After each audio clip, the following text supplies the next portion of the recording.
Hi, Eric Gibaud, ericgibaud.com, and today, thanks to one of my subscribers, I'm going to present the Leica Q2 Monochrome. I want to thank him. He doesn't want me to tell his name, but he knows who he is, and I thank him also because he lent me the Hasselblad 907X with the digital back. I'll leave you the link here for that review. So thanks to him today, well, I could try the camera and you can see my review. So let's start. I didn't have much time to test the camera because I'm here in Madrid for 3 days. I'm doing some tuition to this person. Actually lent me the camera and the Hasselblad. Wanted to learn more about photography, so I'm a few days with him, but I didn't have much time to really do a study in depth of how it works. All this, I tested it, but really I want to speak about feelings. I will show you the pictures I've made, and at the end of the video I've put all the pictures that I made, okay? I'm going to tell you some specs and what I think about the camera, but it's not an in-depth review, okay? Whoops, black and white. Why? Because this is a monochrome camera, a black and white camera. The sensor is dedicated to black and white. This is a full frame sensor. I'm going to give you more specs, but this is why I went on to black and white, to give you just kind of, oh, what's going on.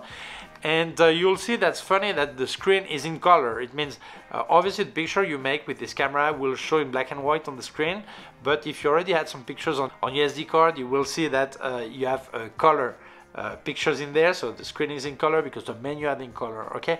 But the rest is fully black and white. This camera is contrast, white, black, and all in between, but no color signal, okay? So let's carry on. Well, back in color because I realized that in black and white my beard appeared to be gray, okay? So in color it's it's gray also. Okay, now, okay, let's forget it. Let's carry on, okay? So let's speak about the camera. Well, this is a really great feeling in my hand, okay? It's like a Leica M, but it's not an M Leica because you don't have any optical viewfinder here. You have a digital viewfinder here. And this is a full frame sensor, 47.3 megapixels. The format is 3.2, which is like full frame, okay? Typical format. 14 bits of what? Of color? No, it's no color, so depth, but it means in each for everything it captures. So you really get a lot of gray scales, okay? So it's really a really nice sensor because of that, okay? You have a fixed lens, a prime lens. This is 28 millimeter. It goes from 1.7 maximum aperture up to f16, and also although it's 28 millimeter, you have the possibility to use a digital zoom. It actually crops to like 35 millimeter, 50 and 75 millimeter. But if you're in JPEG, it just cut out the rest, it crops the JPEG. If you also use RAW file, you will see in the viewfinder on the screen that you have the lines that indicates that you're on 35, 50 or 30 or 75 if you don't want to be on 28, but then the RAW file will stay full anyway. So when you frame, it indicates where you're cropping, but it will keep the full original RAW file anyway. It's just in JPEG, it will cut it out, okay? Also, you have the macro possibility here. You turn here, and then you see it changes the distance ring, it changes to macro. So this is another possibility. So it does let you do many things. The body is full magnesium. It's not too heavy. It's 734 grams. So it's not too heavy. For the lens and the metal of the body, obviously it is more heavy than a typical plastic compact camera. This is not too compact either, but I think it's not, it's lighter than what I thought, okay? One thing I really like, listen to that.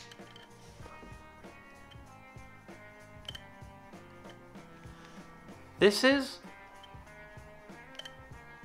the noise of the shutter. Doesn't make much noise. It's really silent. And here I'm not on the silent mode, okay? So this was the mechanical shutter. And speaking about mechanical shutter, it goes from 60 seconds up to 1/2000th of a second. And then you have an electronic shutter that goes from 1 second up to 40,000ths of a second. So really fantastic, many possibilities. And flash synchro up to 1/500th of a second. So really nice. I don't think I would use this camera for flash photography, but you know that this is what you get. Okay, so that's good news for that. What is really impressive is the ISO, because actually it goes from 100 up to 100,000 ISO, and as it is black and white, you don't have this color noise. You just get black and white noise, and it looks more like grain, film grain. So it's not bad. It looks good. So I think up to 12,000 ISO, 12,600 ISO, that's really okay, really no problem. It's okay. And if you go a bit over that, it's still usable because it looks like grain, not really this horrible noise, okay? If we speak about protection, this is splash proof and dust proof, so you will be able to do many pictures with this in situation that's a bit tough, like a reportage or this, because this is really a street camera or reportage camera, and you may get into some situation where you need that kind of protection, so that's fine. The screen, 3 inches, this is fully touchable. What you see in there is in black and white, but actually this is a color screen, so the menu show in color. And actually, if you had a picture that was already on the card, you put the SD card in there and you will see the picture is in color because the screen is in color, which is not the case of the sensor. This is why in the viewfinder here, when you look, you will see everything black and white.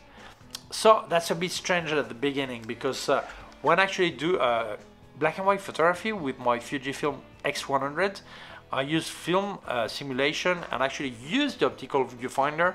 Obviously, in the optical viewfinder, what I see is everything in color, and my pictures being made in black and white, okay? But in this one, when you look at the viewfinder, you'll see everything in black and white. So sometimes it's a bit hard because you like miss this color to be able to frame properly, and because you don't see much. But the good thing, you see how it will be made at the end. So it's just getting used to it. But at the beginning, it's a bit surprising. You say, what am I seeing here? So you open the other one, you look a bit better. But that's okay. But it's just surprising, okay, at the beginning. This camera also does video. So I'm a bit surprised because they've put 4K Cine and 4K standard. And it does 30 and 24 frames per second, which is fine for many people, and in Full HD it does 24, 30 and 60 frames per second. And that's really surprising because this camera is a German brand, and in Europe we use 50 Hz electrical system, so we use normally 25 and 50 frames per second, not 24, 30 and 60. And surprisingly, you don't have them. Oh, I could not manage to find them, but here what I found is 24 and 30 frames per second. So for European, I would be like, you may have some flickering, okay? Is it a problem? Well, actually, I would never use that kind of camera for video. They put it in there. I don't even know why they put it in there. You don't even have a microphone connector, so I don't think it's any point, okay? But still, you have video possibilities, so this is why I said. It is stabilized, and honestly, I didn't do a special stabilizing test, but I do notice that I can drop the speed quite a bit and I don't get any problem with it, okay? You have Wi-Fi and Bluetooth, so you can connect to your iPad or a smartphone. I understand it's just an iPhone, I'm not sure, okay? But you can actually manage a camera from there and also check the pictures you've made, so you have connectivity for that. The image quality, honestly, image quality is brilliant. I would say maybe if you look straight into the sun, you get some kind of patterns, but I don't think you use that kind of camera to point at the sun, you know. So it's really when you try to find problems that you find some. But honestly, I think the quality is really, really brilliant. And as an analog film photography, thought for black and white, Leica has made some color filters. I think it's green, yellow, and orange, I think. So you could actually use other brand, obviously, but you can actually use the filters here and really use the camera as if it was a real black and white film camera and get more or less contrast playing with the filters. So really nice, really great. I don't have any filters. I could not test with filters, but some tests I checked, it looked great. Okay, the filter size, by the way, is 49 millimeters. Okay. You have the macro possibilities, and the minimum distance, focusing distance is from 30 centimeters up to infinity. And the autofocus is a contrast autofocus, but honestly, it goes really nice. That was okay, no problem with that. And I noticed that I didn't lose focusing, although it contrast detect and it's not actually a phase detect, but it worked fine. Okay, and then if you want to detect faces, you have phase detect for that for people. Okay, and you can and it worked really okay. You have a bracketing possibility, which is good if you want to do a different speed or different ISO, whatever. You have bracketing. Honestly, I think it works really easily. If you look at the camera here, they don't have much button here. I'm going to get the strap out, okay, so I can move my hand.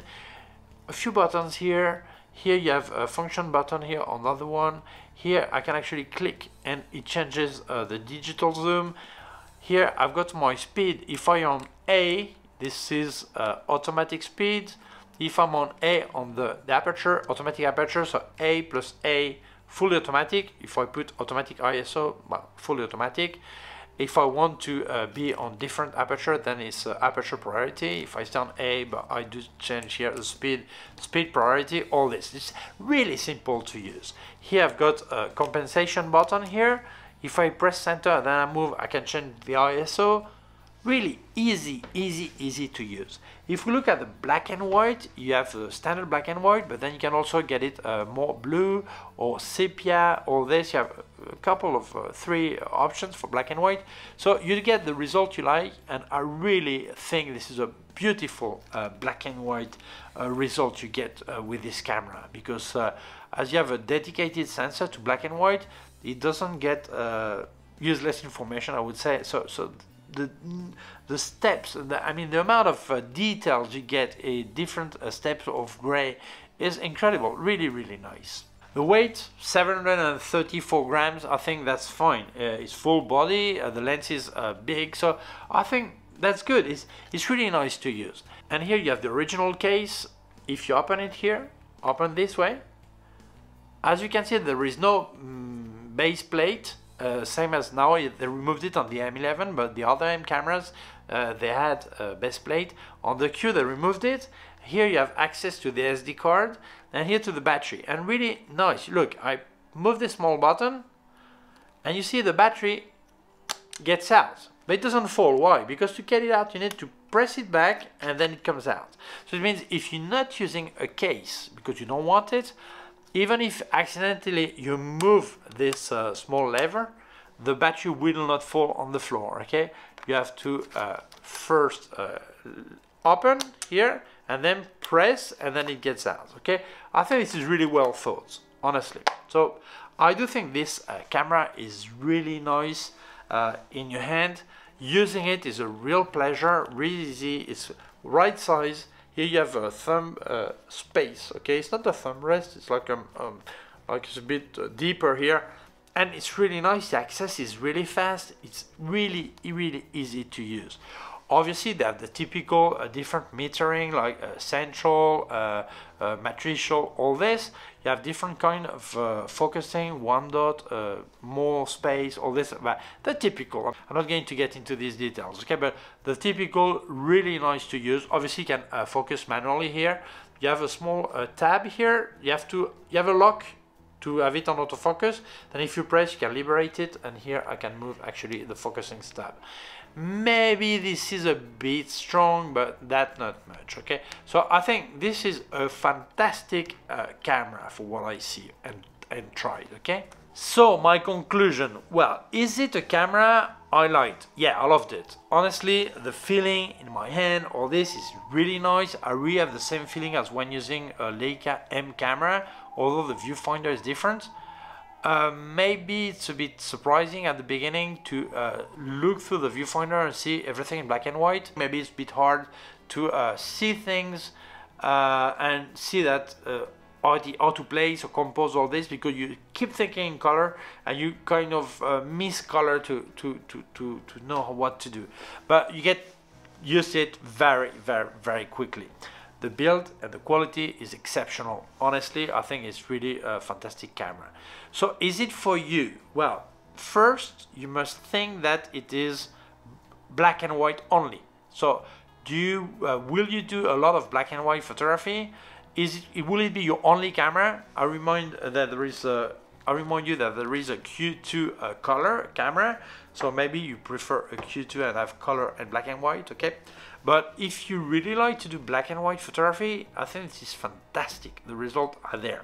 Take also into account that it's 28mm focal length, so I'm more a 35mm person, so for me 28 maybe it's a bit wide, but it's a matter of taste. There are some people who prefer 28, people who prefer 35, some people prefer something else, okay? But for me 28 is a bit wide, okay? But so try to estimate if it's okay for you, okay? And I think that, well, if you're interested, you will know the price, okay? So if you can afford it, this is something you like, I think you will not be disappointed, and I can really, honestly recommend that camera. I didn't expect to like it that much, and the quality is fantastic, okay? So honestly, I think if you can afford it, you want it, go for it. You'll be happy, I tell you. Okay, so thank you very much to you. You know who you are, who lent me the camera, this one and the Hasselblad, so I really thank you for that. And thank you also to you who is watching the video. Thank you for watching it. If you feel it may interest other people, please share it on social networks. If you have not done it yet, please subscribe to my YouTube channel. Small button down here, so small bell. If you click on the bell, get notified when I upload a new video. My website, ericgibaud.com. If you have any question, can leave a comment below. Also leave you links of my on Amazon, links to everything I've reviewed by K&F Concept and Sendmark, and also a link to my PayPal account in case you wanted to make a donation. Thank you very much. Please take care of yourself and see you soon. Bye.